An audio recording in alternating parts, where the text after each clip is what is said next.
Hi everybody, this is Tim Mai, and I have John Soucy on the line with us as well. John is a one very successful real estate investors in the Dallas area. He's one of my students and also a friend of mine, and so I wanted to bring him on and do a quick sort of case study interview to share with you that there's real people out there doing deals even in today's economy, even in today's real estate market, and doing wholesale deals, making money in real estate. And so John, say hi to everybody real quick. Hi everybody, how you doing?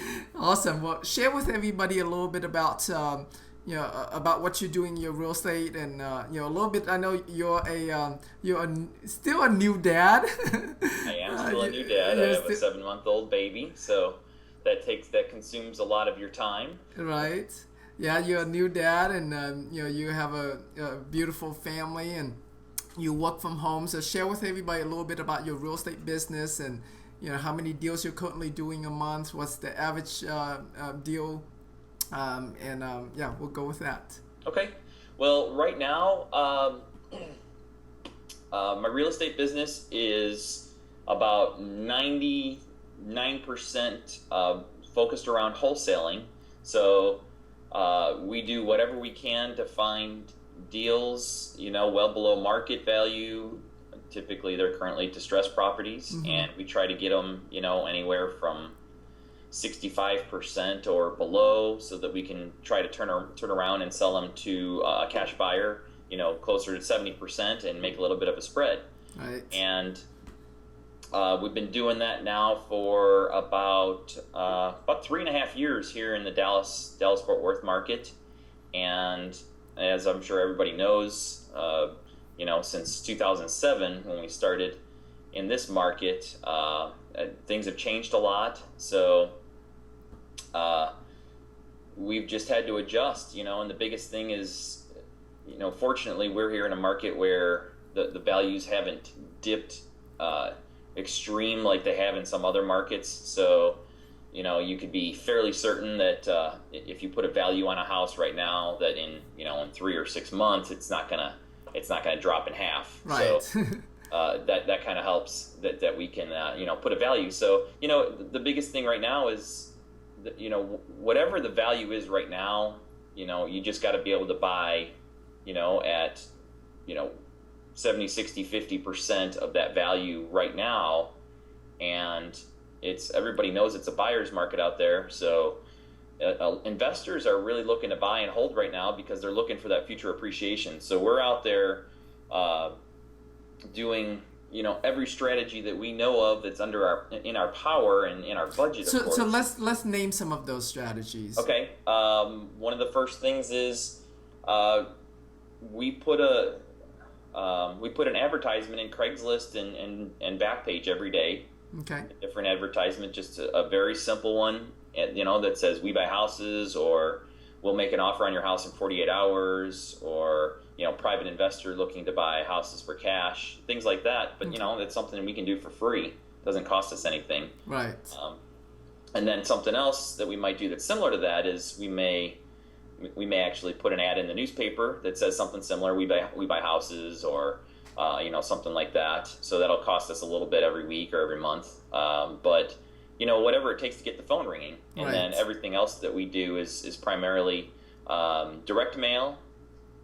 We also use websites like dodeals.com, and we look at the motivated sellers that are on there, and we reach out and contact those people.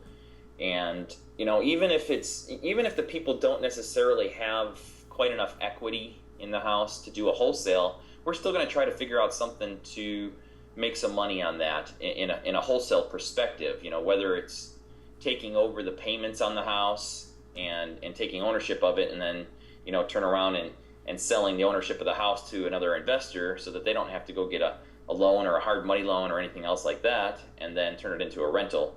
But primarily we're looking for houses that we can just sell to a cash buyer.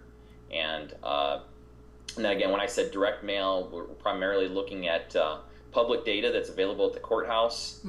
And depending on where you're from, that it may be available online from the courthouse, or For us, I know we have to go down to the courthouse for certain information, but there's a lot of information you can get from the courthouse where you can just send people letters, to say, hey, I want to buy your house. Probate is one, evictions is one, so evictions is landlords that have had to file an eviction, and you never know when they're ready to be done with it and get out of the rental business and quit being a landlord. And there's code violations, there's divorce, there's bankruptcy, so there's a lot of different things that you can market to, and whatever's in your budget. And and we're not a big time huge wholesaling shop. We don't have the budget, so we're doing a lot of our direct mail ourselves, or we're kind of working with I guess you could say interns that are willing to work for us to try to learn a little bit. But no matter what we're doing, we're trying to keep the marketing going, and we need to keep our phone ringing if we're going to keep doing deals. Right. So right now, let's see. At any one time, we're working on 2 to 3 different wholesale deals, and right now specifically, I think we have 4. 4 that you are marketing to sell? 4 that we're marketing to sell that we have under contract. Cool. That's right. And and we work with other wholesalers as well, and and you're selling other people's wholesale deals. We try to sell other people's wholesale deals, and vice versa. They will also try to sell our wholesale deals. Gotcha. Okay. So it works. It works both ways. Typically, it's a 50-50 split. If they bring us a house to sell and we sell it, they couldn't have sold it without us, and we didn't have anything to sell if they didn't pass the house. Right. So it's a mutually beneficial relationship there. And we are closing right now, since we've kind of got into the slow season, I guess you could say, that the kids are back in school. And we're still doing about 2 closings a month right now. So again, we're not huge, but once we get into the right season, we do upwards of 5 to 6 closings a month. Gotcha. Okay. And and the spreads on those, they could be $1,000, they could be $5,000, they could be $10,000, right? It just depends on the deal, how cheap you can get it, and what's it really worth to your cash buyer. That's the biggest thing. Right. So and also too, like, if it's your own deal that you found directly with a seller, of course your profit margin would be higher versus you're wholesaling another wholesaler's deal, because you're splitting that profit with them. That's right. And then of course, I've got a business partner in my business that I split with, and the interns or the people that are helping us with our marketing, we cut them in on everything, so cool. But really, in the end, we realized that we can't do it all ourselves, or else we just get burned out, right? Mm-hmm. And so that's why we've looked to those other people to help us in our business, because they can focus on one part of it, the marketing. Maybe we have somebody just doing probate because they have to go get the information from the courthouse and look up the mailing address and things like that. And so we say, okay, you know what? Any probate deals that we close, we'll cut you in on a percentage of those. And then the same might go for evictions or something else that we market to.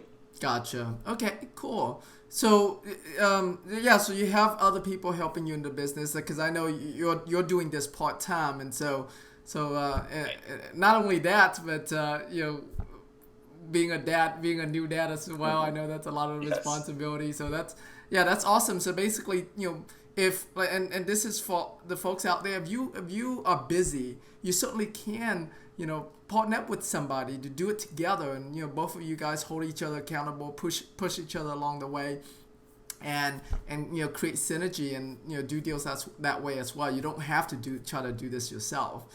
Just recruit somebody, recruit a friend, recruit another investor that's actively out there, and so bring your strengths together and work together. Don't try to do it all yourself, because even though the idea of wholesaling is basic, if you really want to do it, if you just want to do one deal and be done with it, then maybe you can do that by yourself. But if you actually want to make some money on an ongoing basis, a couple thousand, maybe $2,000 a month is all somebody needs right now, to sustain their living, or 3 or 4 or 5. So, maybe you need to do 1 to 2 deals a month. Right. And, if you're doing it full time, I'll tell you what, if I were doing this full time, which really, it seems about the amount of time that I spend doing it, it feels like it's full time, although, I'm technically doing it part time. I have another job. But we put, full time type hours into everything we do, and when the phone rings, we always try to answer it as it's ringing, instead of having to try to call people back. And those are kind of things that we've learned along the way, things to better Right. your business and to get more deals. Right now we sent a lady a letter because she had evicted somebody out of one of her houses, and we called her and looked at the house, and then she told us, well, you know what? I've got 13 other houses that I'm holding as rentals, and she wants to get out of it. She's in That's her, awesome. I think she's in her 80s. Oh, wow. That's awesome. And she's managing them all herself in her 80s, and so she doesn't really need the money anymore. She can just cash out of them and maybe give some of the money to her relatives or things like that. But it's just, you just never know when one of those types of sellers or deals is going to come along, which is why you just got to always kind of keep going Right. and make sure you're answering the phone and keeping your marketing out there. Right. Yeah. Keep your marketing out there. And if you don't have a marketing budget, you can make outbound calls. I know John and his team also make outbound calls, like on leads from our website, so on Right. ddeals.com, on leads on on Craigslist, wherever you see signs of motivated sellers, give them a call, because especially calling landlords like what you're doing. I always find landlords with more than one properties that they want to get rid Right. of. So that's a great tip. So thank you so much for that, John. Do you have any last thing you want to say before we say bye to everybody? You know what? John. So everybody is joining this 1,000 deals in 30 days challenge. Yes. To learn how to wholesale a deal in the next 30 days.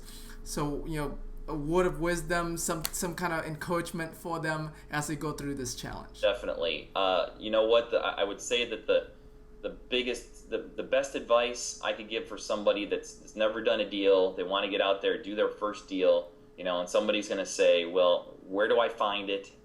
And, where do I get the money for it and things like that? And just understand this. Vacant houses right now are probably the best way to find a motivated seller. Choose a 5 mile by 5 mile radius around where you live, and just spend some time, evenings or weekends, drive the streets and look for the telltale signs: tall grass, yellow pages on the front porch, overloaded mail, things like that. And the first thing I would tell you to do is, if it's a reasonable hour, is get out and